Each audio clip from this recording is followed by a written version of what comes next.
Hi, this is Timothy Johnson. I'm 38 years old. It is July 8th, 2015, and I am in Austin, Texas, and I am talking with my chaplain, Miranda.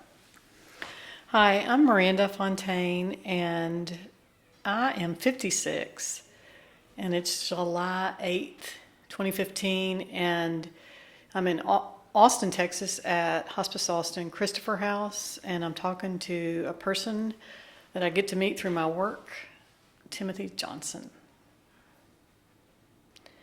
So, Tim, I'm so glad to get to do this interview to learn a little bit more about you. And one of the things that you said to me that really struck me that I want to hear more about is you love your life because it's been a life of adventure. So when you think back on your life, can you remember certain high points in that life of adventure you want to talk about? Uh, it'd be hard to pinpoint any high point. I just feel like I've been blessed that I'm going to die at a young age, and there's people that are going to live to 90 that have never left a couple square mile area. No, there is no real high point. It's been a high point, period. Well, having a life that's full of high points, what is it that you want to talk about? Um, whatever's interesting. I mean, I have the experience on the road, and I have the experience of having congestive heart failure, and I'm going to pass relatively soon. And, I'm just going to make the best of what I got.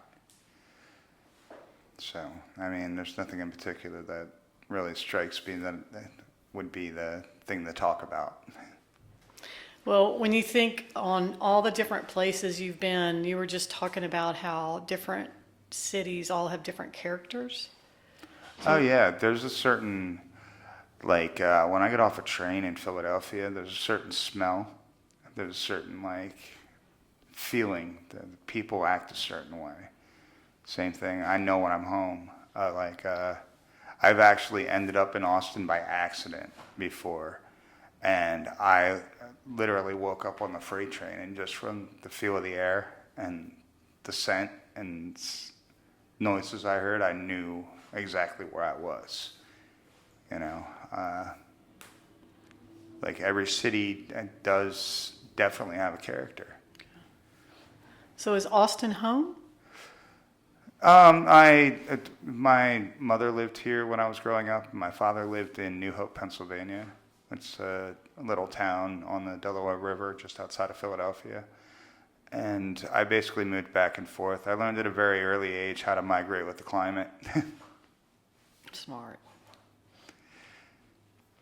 One of the things that I noticed from the beginning in meeting you is that you are really smart and you're very talented. As we were walking Aw. into this place, you kindly played many songs on the piano. So when you think about particular talents that you have, which of those have served you well in your life of adventure? Well, I wasn't even really even mediocre piano teacher could tell you I wasn't even really playing the piano. I'm terrible at the piano. I don't really have a good voice. I'm an entertainer. I love being on stage, and I love performing, and I take the mediocre talents that I have and elevate them and, just exaggerate them to the point that people believe that I have those talents. That's a wonderful gift. Works for me. So how long have you been in Austin this particular time, and how's that going for you? I came here for the holidays, and soon after found out that I had congestive heart failure, which makes it harder for me to move. So I've pretty much been stuck here since round about Christmas. I was in San Marcos for Thanksgiving, and had a big outdoor feast for about 30 homeless people. Nice. Yeah, it's really hard to cook a turkey over a campfire. But after that, I came here, and then soon after that found out that I had a terminal illness. So looks like this is where I'm going to end my days, but it is home. So. I know, or I think I know, that you've been at least in a couple of places since you've been in Austin, as far as camps, maybe more, I don't know. How do you decide where you want to be? You know, because Austin, you know, Right now, the camp that I'm in, I picked because everything that I need is I'm able to reach. I'm not very mobile. Yeah. And so I've got Target, I've got a dollar store, I've got Shell, liquor store. That's important. Music store across the street where I can pretend that I can play keyboards. And like everything that I need is accessible to me, and I'm in plain sight, which you would think would be a bad thing for a homeless person, but it actually has benefited me well. The cops know me, and basically leave me alone because they're not going to want to deal with a person dying in jail. And like locals see me, and I have regulars that come by and bring me food and bring me money, and help me out in any way they can. One of the things I have actually done is go into jails with hospice patients, and you're exactly right. They always want to get them out before they die.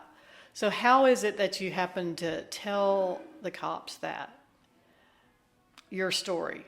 Oh, they'll ask why I'm not moving around. And it's like, I can't move around, sir. You know? And apparently what I have is prevalent enough that almost every person I talk to knows somebody that's also had congestive heart failure and understands what I'm going through. Yeah. And just today you told me that you might be moving into a house. Mm-hmm. How do you feel about that? I despise it, mm-hmm. But I do know that at this point in my life, I'm at a point that I need to be able to have people looking after me, and I need the screens to get the flies away because I can't do the things that I used to.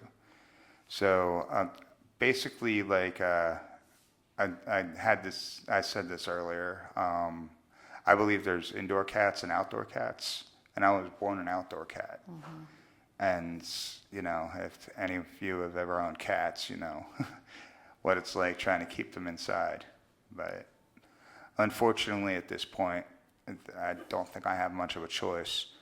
On the other hand, they have an inexhaustible amount of food, and I'm known for my cooking. And I get to cook for other people, which is part of me being on stage. So I'll be very happy. Like, I would love to prepare meals for other people. One of the things you said to me too was that, I think this is correct, in your camp, that people really look to you for support kind of more than the other way. And maybe part of that is your cooking skill. So in that way that you are, where you're the go-to person, how do you imagine the days to unfold as you might have to receive help from people? I've contemplated that question over and over again. It's one of the biggest things on my mind. I mean, people really do look up to me. Yeah. And, hopefully I can just pass quietly and have people think of me as something substantial and just remember things I said rather than, keep expecting things from me as I go. Mm-hmm. I'd like to just be completely out of sight by the time that I start to deteriorate to the point that I need people's help like that. Yeah. So in your love of cooking, did you have any official training, or have you just picked that up throughout life? Yeah, I have multiple degrees. Part of it because I was able to do that through scholarships and college funds that were set up by friends and family. one of my dad's best friends was Abby Hoffman, who had a lot of money he had to hide, so he hid it in the college fund for me. Nice. But I've gone to cooking school, massage therapy, and I hold a bachelor's degree in anthropology and sociology, and I'm just a few credits short of a master's in anthropology. So when did you start to be on the road? How old were you? I was 15, but like I said, with all that schooling, I basically like would be on the road when I had time off. But I always hung out with the people that live in the same subculture. Like I lived in squat houses, and spent my weekends standing on soapboxes preaching about anarchy and punk rock. And but I would sneak away and go to my yuppie little school. I actually I went through high school living on the streets. That's the one thing that was instilled in me that I had to, that regardless, I hate that word, regardless of how I feel about society, that little piece of paper actually means something. And if I ever wanted to make anything of myself, then I needed that piece of paper. So I made myself a famous homeless person. Nice. Well, you might imagine by looking at me that I probably have a little bit more comfortable life than you. But at the same time, I've spent time in the outdoors enjoying that. And I even had a brother who lived in a tent for a while. And so I'm very interested in what your day is like, and what I know you enjoy being outside, and Austin's a great place for that, maybe except for 10 days when we might have a little bit of cool weather, but then the heat is something else. So how are you enjoying your days with just being in Austin, and maybe even look back on times when you felt better and how you enjoyed that time outside? It's just like when you live the lifestyle that I have, you get to spend a lot of time with yourself, and a lot of people don't get that. So I get to sit inside my own brain and really think about things. And, that's pretty much how it works. I just, I love my life. I don't have all the distractions. I don't have to worry about bills. I don't have to worry about stuff like that. No, you said that I might think that you live more comfortably than me. I don't think you do at all, because you probably have a hell of a lot of things to worry about that I never even have to think about. Yeah. So does your day pretty much follow the regular sunrise, sunset, that type of thing? Do you It have... tends to. When you live outside, you pretty much rise with the sun and go down with the sun. But I also have friends that keep odd hours that pop in at any time. So I just basically, without a job, I get the benefit of I eat when I'm hungry, I sleep when I'm tired, I read when I'm bored. NPR is constantly on my radio, and Cha-ching. StoryCorps. Oh no, I don't even listen to Storyboard. I prefer Wait, Don't Tell Me. That's a good one. But anyway, I get to live what I think is natural, where I get to react upon my body's need at that time, and people that have a schedule and have to do other things don't get to do that. Exactly.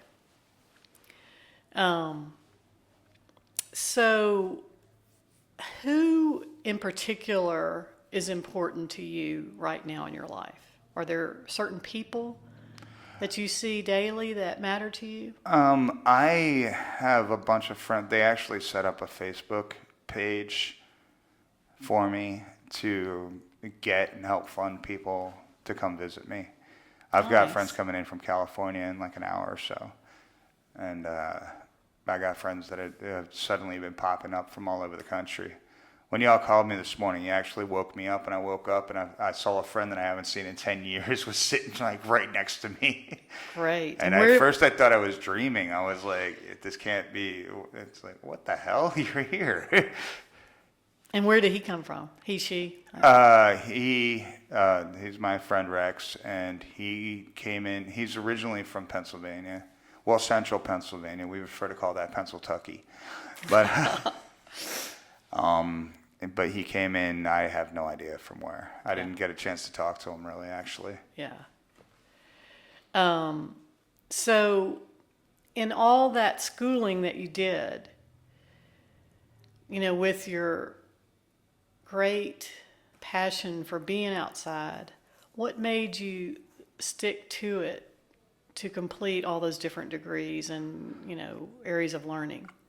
I'm just driven. I can't stand not knowing something. Mm-hmm. It's one of my biggest driving forces. Is if somebody asks me a question and I don't have an answer, well, being the showman that I am, I'm going to give them a fake answer that sounds plausible. And then I'm going to go research it until it's exhausted. I'm not going to rest until I know the answer. And like cooking was basically because I love food and I love making food for people. Anthropology was because I really want to know people. Mm-hmm. People that say that usually go into like therapy or social sciences or psychology. It's like, no, you're trying to figure out the aspects of an individual, and you can't really do that. How people think as a group really gives you a true definition mm-hmm. of the character of those people. I'm just learning a little bit about some of your core beliefs. And so, in a way, I believe that the United States could do with a lot more anarchy than what we have right now. So that is something that matters to you. And let's imagine if you had another 20 years or 40 years. Is there a way you think that you could do anarchy in the world, in the U.S., that might help us? No, and actually, like, anarchy is a crack theory. It's like I'd say anarchist because I think that the society we live in is going to collapse upon itself. It's built on greed. Mm-hmm. And anarchy would basically just be like giving our government an enema. I don't actually think that anarchy is a plausible theory. What I do think is that we need a little more panarchy, where the individual matters and that the decisions of the state match the decisions of the people. Mm-hmm. But who knows? There's a lot of forces at work there that nobody has any control over. Yeah. We always blame everything on the president. The president's basically just a figurehead. He has barely a little more power than the Queen of England. So when you think about getting together with all of these different friends that are now connecting again because of this Facebook page, what do you think about? Is it just hanging out, or do you think No, dude, it's awesome to know that what little I've done in life, that at the end that there's something that is bringing people together. It's cool. It's I really don't feel like I've ever actually done anything significant, and yet, I've got people rallying around me, and it's like, it's fun to hear stories about how I affected people's lives with things I was too drunk to remember doing. Yeah. Well, I'm so glad, again, that we're doing this interview, because it'll just maybe be groundwork for future conversations. But when I hear you talk, you have accomplished a lot. And there's a big heart in there, and a big showman, And that's a fascinating combination. So, how do you balance out your genuine caring for people that you know and your need to kind of be the boss, be the showman? It's impossible to do anything that actually helps if you don't have charisma.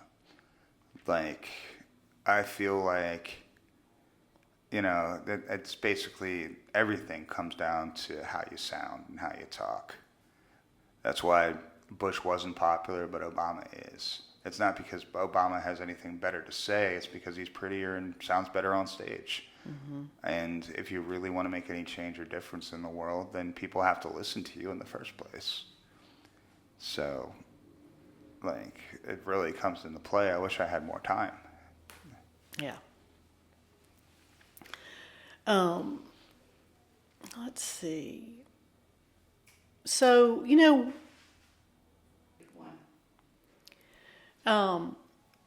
so as your chaplain, I always want to know kind of what matters to you the most. What keeps you going in life. Some people call it religion. Some people call it spirituality. Some people call it our internal self. So, how would you describe that for yourself?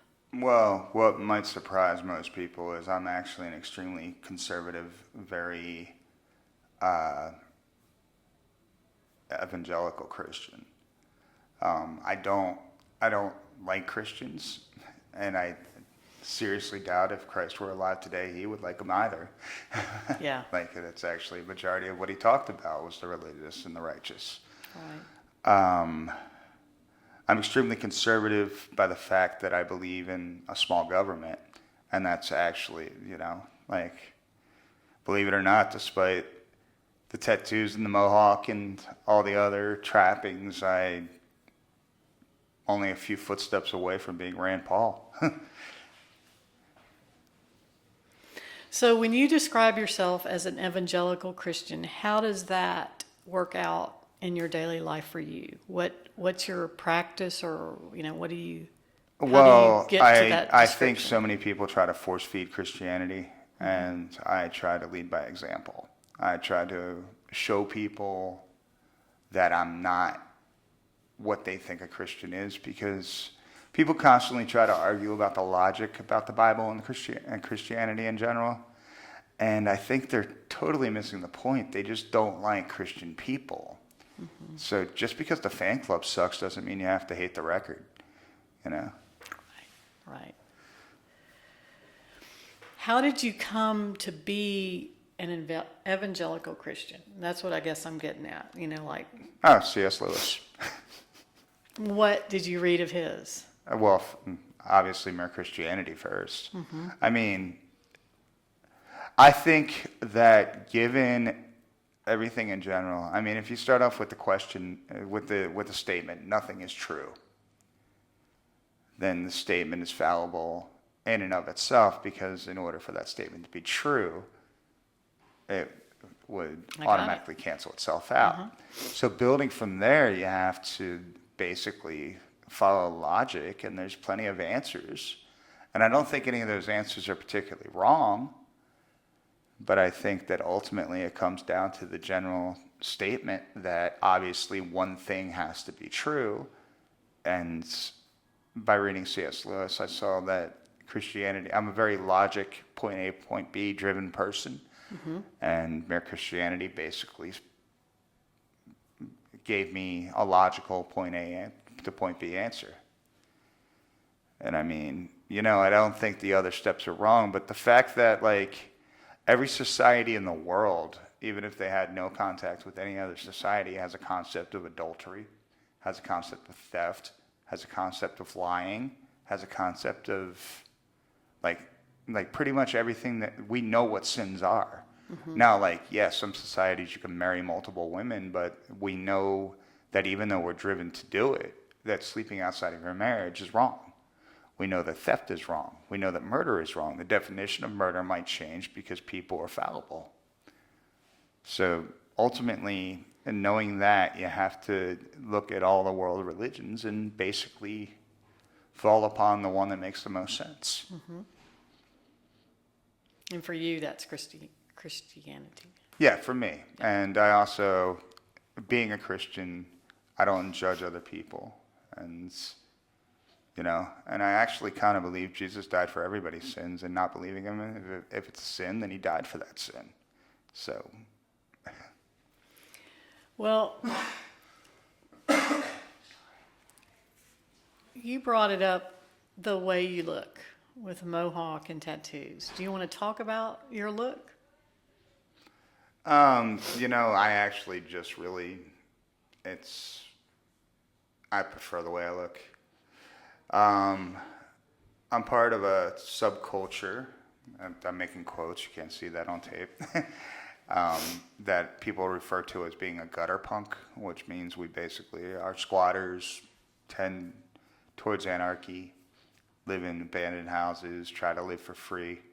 Try to live for free without government funding, by the way. Basically off the kindness of the individual, not what is arbitrarily taken from them and then given. And then we all tend to dress and look the same.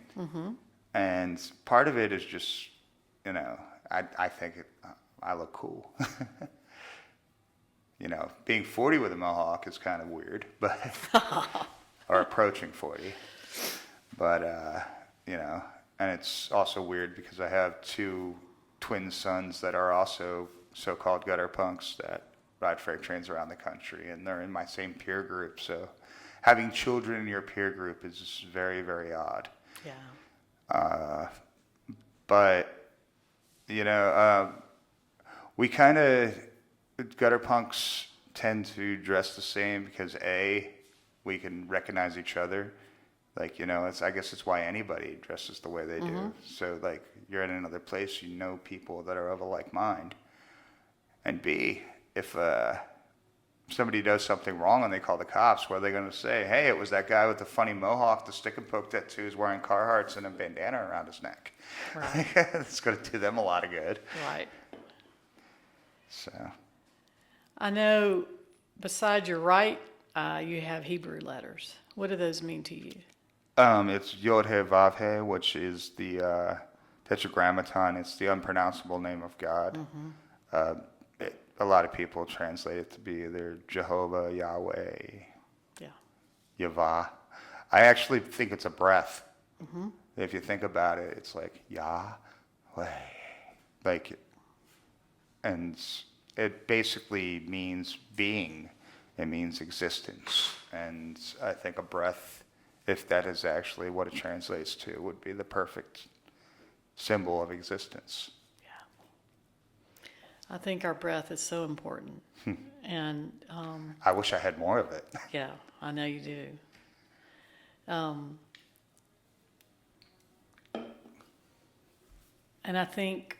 I wonder if being outside for you makes you be able to breathe easier since It you're definitely there. makes me feel more alive. Yeah. Like people that are in their houses are, you know, they're in boxes.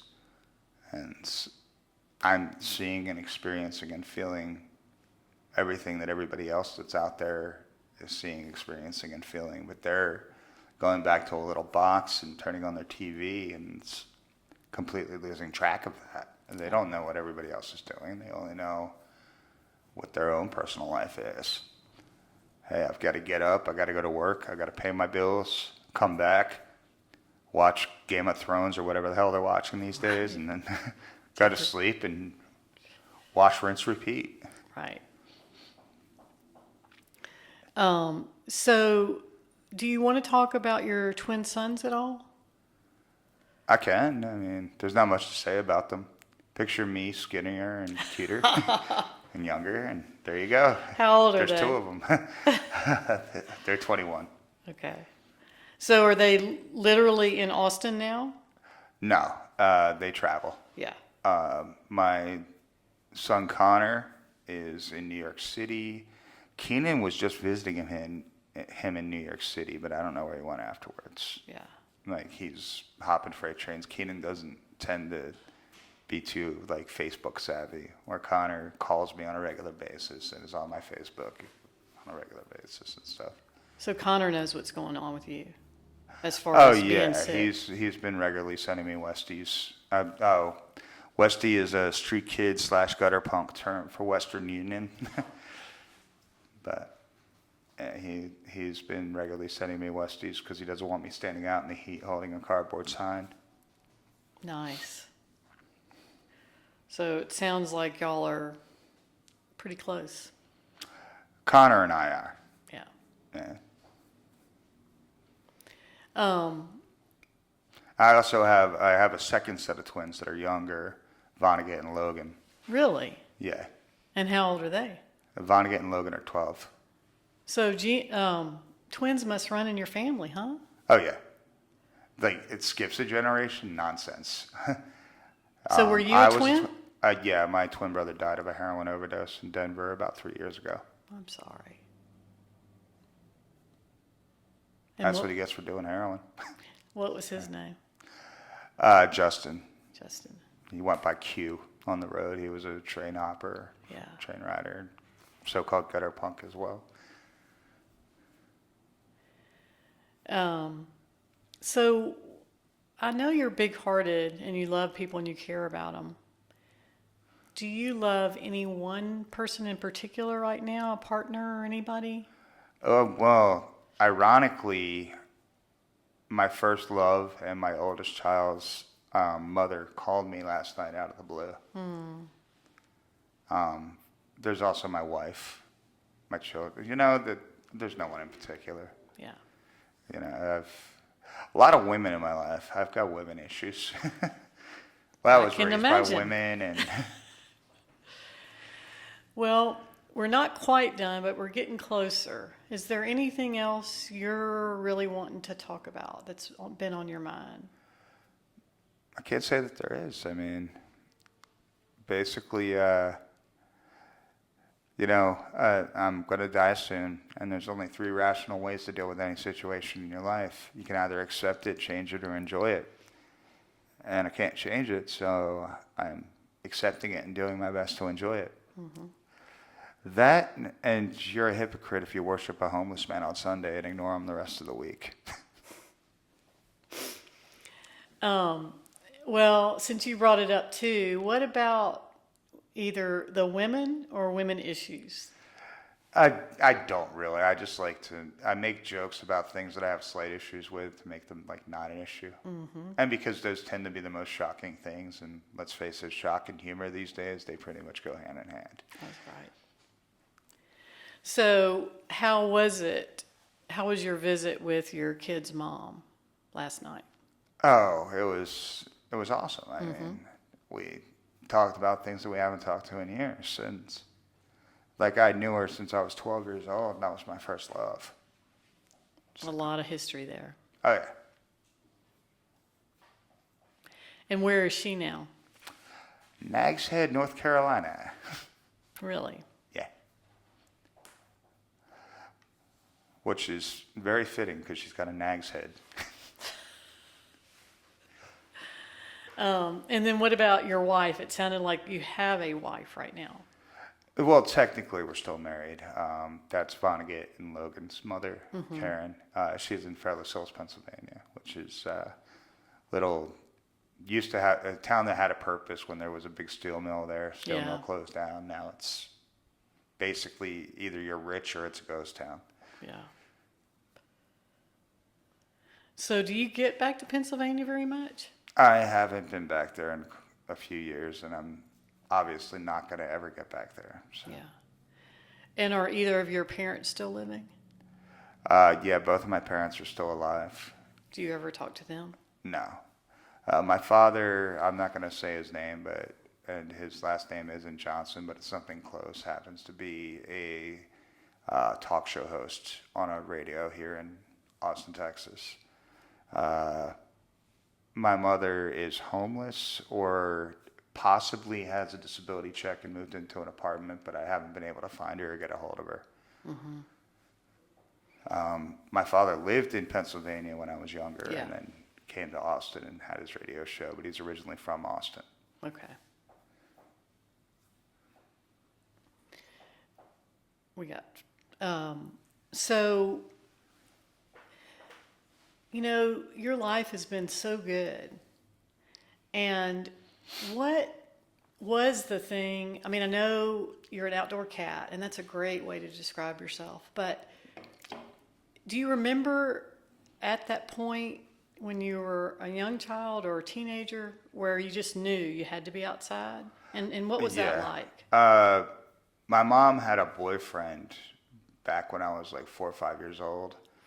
And one of my first memories of anything about the road was they went on a Triumph motorcycle down to Florida from Pennsylvania.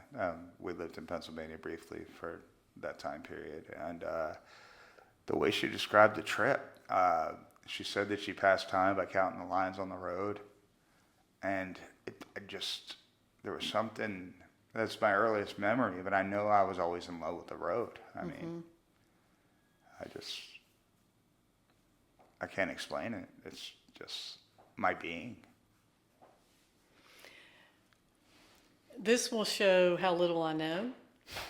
But when you get on a train, do you literally jump on it, or are you in it and it starts When I going? was younger, you used to wait for them to slow down, and then you would grab onto the ladder and climb up. A general rule is you only jump on a train if you can walk or jog at a comfortable pace beside it. So you check it first. You walk or jog beside it for at least a minute, and then as long as you're keeping pace with the train, then it's slow enough.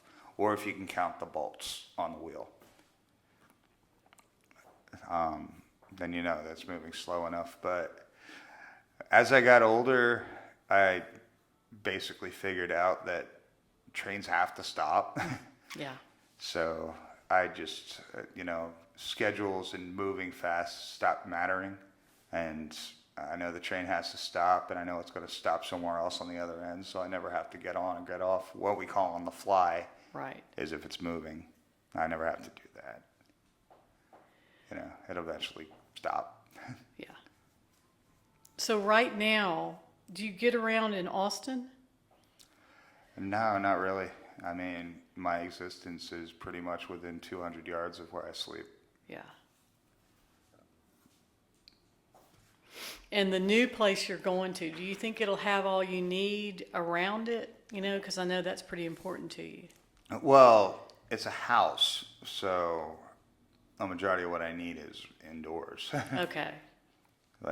I'll basically be living on the screen porch because there's like 6 other people that live there and all the space is occupied. Nice. But I mean, I'm gonna have to learn to start using buses. Yeah. Well, I can't tell you how much I've enjoyed hearing a little bit more about your story. And I hope that you'll remember and think more in all your thinking time about some of the amazing things that you have done and what you give to other people, because that's a big part of you. Well, thank you. And I hope we'll continue talking. So do I.